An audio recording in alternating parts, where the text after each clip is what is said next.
नमस्कार। आज उत्तराखंड में बोर्ड परीक्षाओं का रिजल्ट घोषित हुआ है।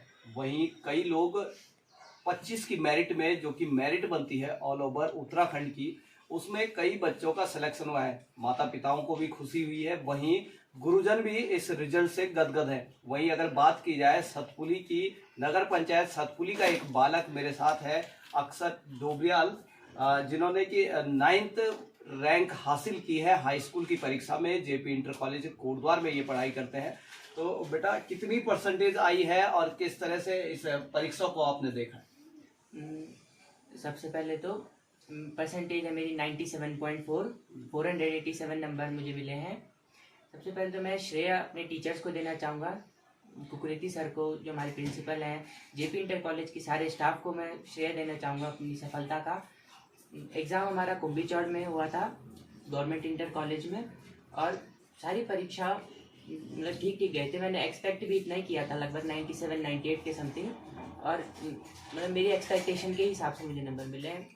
मैं इससे काफ़ी खुश हूँ इस रिज़ल्ट से। जैसे कि बच्चे परीक्षा के दौरान ही अपनी एक्सपेक्टेशन लगाते हैं कि कितने प्रतिशत मार्क्स मेरे को मिलना चाहिए, और उस अनुसार बिल्कुल उनको उतना ही एग्जैक्ट मार्क मिला है। तो कहीं ना कहीं पारदर्शिता के साथ साथ ये मार्किंग भी यहाँ पर की गई है, ये सारा दिखता है। और उत्तराखंड बोर्ड जो है इसके लिए बधाई का पात्र है। वही जानेंगे कि इस जो परीक्षा की जो तैयारियां थी, बोर्ड परीक्षा में काफी स्ट्रेस होता है, काफी एक प्रेशर आपके ऊपर रहता है, तो किस तरह इस बोर्ड परीक्षा को आपने देखा? बोर्ड परीक्षा में स्टार्टिंग से थोड़ी थोड़ी मेहनत की। जैसे बोलते हैं कि 7-8 घंटे पढ़ना पड़ता है, उस हिसाब से नहीं पढ़ना चाहिए, लेकिन लगभग कंसिस्टेंसी के साथ पढ़ना चाहिए। शुरुआत से 3-4 घंटे डेली पढ़ा, और प्रेशर का है कि टीचर्स ने कभी प्रेशर डाला ही नहीं, पेरेंट्स ने भी कभी प्रेशर नहीं डाला, और खुद भी प्रेशर नहीं लिया, क्योंकि अब एग्जाम्स तो एक टेम्परेरी चीज़ है और ये ज़िंदगी पे ज़्यादा इफेक्ट नहीं डालना चाहिए ने, इसलिए प्रेशर भी नहीं लिया, और टीचर्स ने कभी प्रेशर नहीं डाला, टीचर्स ने हमेशा मोटिवेट ही किया है। तो जैसे कि आपने सुना कि अक्षत ने बताया कि किस तरह से इस जो बोर्ड एग्जाम में है प्रेशर आपको नहीं लेना चाहिए, और वहीं कंटिन्यूटी पढ़ाई की बहुत जरूरी है। कई बार बच्चे जो है कि लास्ट टाइम में बिल्कुल प्रयास करते हैं और उस दौरान ज्यादा पढ़ने का प्रयास करते हैं, लंबे समय तक पढ़ते हैं। इससे बेहतर है कि आप कंटिन्यूटी के साथ एक कंटिन्यूटी को बनाए रखें और कम कम समय के लिए पढ़ें, और फ्री माइंड से आप पढ़ेंगे तो कहीं ना कहीं आप एक अच्छी परसेंटेज को अचीव करेंगे। तो क्या संदेश आप देना चाहेंगे आने वाले और बच्चों के लिए? आने वाले और बच्चों के लिए संदेश है कि सबसे पहले तो जो रट्टाफिकेशन है कि रट के कोई भी चीज़ याद नहीं करनी है, समझ समझ के पढ़ना है। कहीं भी डाउट हो तो टीचर से पूछना है, और शुरुआत से अभी सभी सत्र शुरू हो चुके हैं क्लास 10 के, तो 1 अप्रैल से लगातार पढ़ाई करनी चाहिए, और शुरुआत से अपना एक गोल बनाना चाहिए कि मुझे इतने रैंक के अंदर आना है।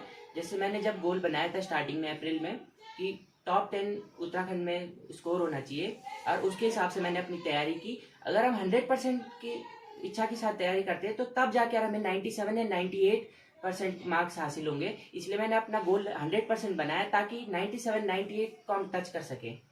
बहुत महत्वपूर्ण बात यहाँ पर बताई और बहुत महत्वपूर्ण संदेश भी यहाँ पर दिया है कि सबसे पहले अपना गोल हम बनाएं, और उस गोल को कहीं ना कहीं हायर गोल हम रखें तो कहीं ना कहीं हम उसको अचीव कर पाएंगे। और उसके बाद एक महत्वपूर्ण बात जिस ओर आजकल की शिक्षा पद्धति जा रही है कि रट्टाफिकेशन की बात की है कि रटना कहीं ना कहीं इस जो स्कूलों में भी टीचर्स के द्वारा भी यहाँ पर बताया जाता है कि इस चीज को आपने याद करना है। बहुत महत्वपूर्ण बात कि समझ करके अगर हम समझते हैं तो उस चीज को हम बड़े लंबे समय तक याद रख सकते हैं, जबकि अगर हम किसी चीज को बार बार याद करते हैं या रट्टा मारने की कोशिश करते हैं तो कहीं ना कहीं उस पर हम उलझ जाते हैं। और ये खासकर ये चीजें मैथ्स और फिजिक्स में आपको इस तरह से देखने को मिलती है। तो इसलिए आप सभी लोगों को शुभकामनाएं, और जितने भी टॉप 25 में हाई स्कूल इंटरमीडिएट में आए हैं उनको भी शुभकामनाएं। इसके साथ साथ जिन बच्चों ने यहाँ पर अच्छा प्रतिशत हासिल किया है और इस बोर्ड परीक्षा में पास हुए, आप सभी को ढेर सारी शुभकामनाएं। और अक्षत, आपको भी बहुत ढेर सारी शुभकामनाएं।